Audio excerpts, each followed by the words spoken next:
kill you, nigga, run, I'm already gonna run. I'm gonna look for find a clearance. So I stayed down on the ground and was real calm for, just seconds, just looking for a clearance in between the police car and me. So when you see me, in the video, a bombshell. One of the 4 police officers turned against the other 3, saying he thought they had overreacted. What I recall was I didn't see Mr. King moving, and I thought Officer Powell was out of control then. Ted Brasino was the one cop who broke ranks and testified against his fellow officers. I didn't understand what was going on out there. I just didn't understand it. It didn't make any sense to me. I couldn't see why they were doing what they were doing. Well, did you think it was right or wrong or what? Wrong. All right. Despite Brasino's bombshell, the defense offered the mainly white middle-class jury powerful reasons why it should ignore Brasino's testimony and acquit the 4 officers. These officers. At all, how many times you were hit by a club? What do you remember about that aspect? Several times. And then stomps and kicks. Pick up your, this is something, see this? See that one? What is that from? That's from some kind of device that they use. They shocked me. They got a big kick out of that. What makes you say they got a kick out of it? Because of how long they left it in me. It was like they had a little toy and they wanted to see how it worked. What kinds of things did you hear from the officers? Did you hear any kind of slurs at all? What do you mean, like slurs? Were there any kind of racial comments made at all? Oh, racial? No. I didn't hear it. You can cut this from the tape if you want. But Rod's family has made it very clear that they're not looking to turn this into a racial crusade. Mr. King doesn't want to make it out as though they did this just because he was a black man. They may have been incidental to it, and there may be personal motives that these officers had that we don't know about yet. But at the present time, it doesn't seem like that. Police chase, after running from the police anyway. I just didn't know it was going to be that severe. So once she got my ID out of my back pocket, she was walking away, and I'm thinking it won't be that bad because it's a female out here.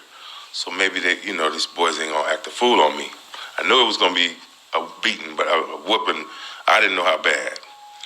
So once she walked away from me, I could see them running to the cars, popping the trunk, and just trying to snatch.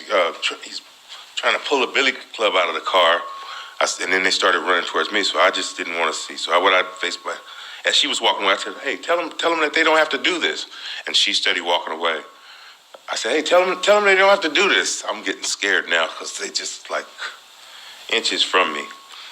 Feet from me. And so once they get over, once she walks away, her husband walks up to me and just pow, kicks me in the temple and in my temple area, and then broke my eye socket out real bad, and busted my cheek, broke my cheekbone. So, and then he asked me, "How do you feel?" And so once he asked me, "How do you feel?" And I just stripped me from all my decency and my manhood, and I just felt like just a useless piece of crap. This guy gonna ask me how I feel. So one thing I could think of is, and I couldn't say it right, I feel fine. I feel fine. Blowing all this blood out of my mouth. So I'm still laying down there. So he walks away. After kicking me with them long boots on, he walks away, and then he goes.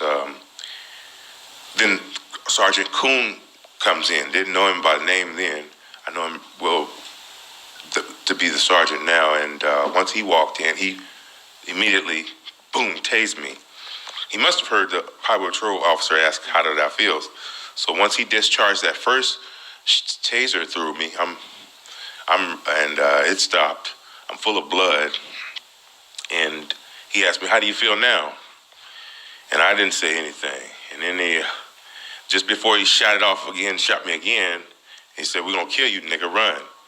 So when he said, "We're gonna kill you, nigga, run," I'm already gonna run. I'm gonna find a clearance. So I stayed down on the ground and was real calm for just seconds, just looking for a clearance in between the police car and me. So when you see me when you in the videos, for some of you that have seen it, when you see me on the floor, I'm on the ground. When I'm on the ground, I'm looking for a clearance to get up. So when I see the clearance, I immediately get up. Bam! I get up. I don't want my hands nowhere near my pockets because I don't want to look like a threat. So I put my hands up like that, not knowing my leg was broken. When after all the baton hits, because after the second taser, after the first taser, they just started wailing on me. So it must have broken my leg. So when I heard that "we're gonna kill you, nigga, run," threw my hands up. Like I said, I did not want them near my pockets whatsoever. So I went down, and when I went down, I immediately tried to throw my hands in front of my face. It wasn't. I was launching at him. I was just trying to catch my fall. So I caught my fall. Couldn't run anywhere. Leg was broke. So at that point, I had to just kind of like cover, put my arms up. When I put my arms up, the guys would start wailing on me with the baton. And like, "Stay still, you effing N. Stay still. Hands behind your back." So I'm like, I can't put my hands behind my back because you're beating the crap out of me and tasing me at the same time. So while the taser is going through me, this guy would start hitting me, beating me. And once the taser would stop, they beat me even more. And to try and make it look like I'm really trying to move and get up, which I wasn't. I couldn't stay still because you're not giving me a chance to recoup and put my hands behind me. So I see it slowed down. So Bersinho, What kinds of things did you hear from the officers? Did you hear any kind of slurs at all? What do you mean, what slurs? Were there any kind of racial comments made at all? Oh, racial? No, I didn't know. I didn't hear it. You can cut this from the tape if you want. But Rod's family has made it very clear that they're not looking to turn this into a racial crusade. Mr. King doesn't want to make it out as though they did this just because he was a black man. That may have been incidental to it, and there may be personal motives that these officers had that we don't know about yet. But at the present time, "We're gonna kill you, nigga, run." I'm already gonna run. I'm gonna find a clearance. So I stayed down on the ground and was real calm for just seconds, just looking for a clearance in between the police car and me. So when you see me, in the video.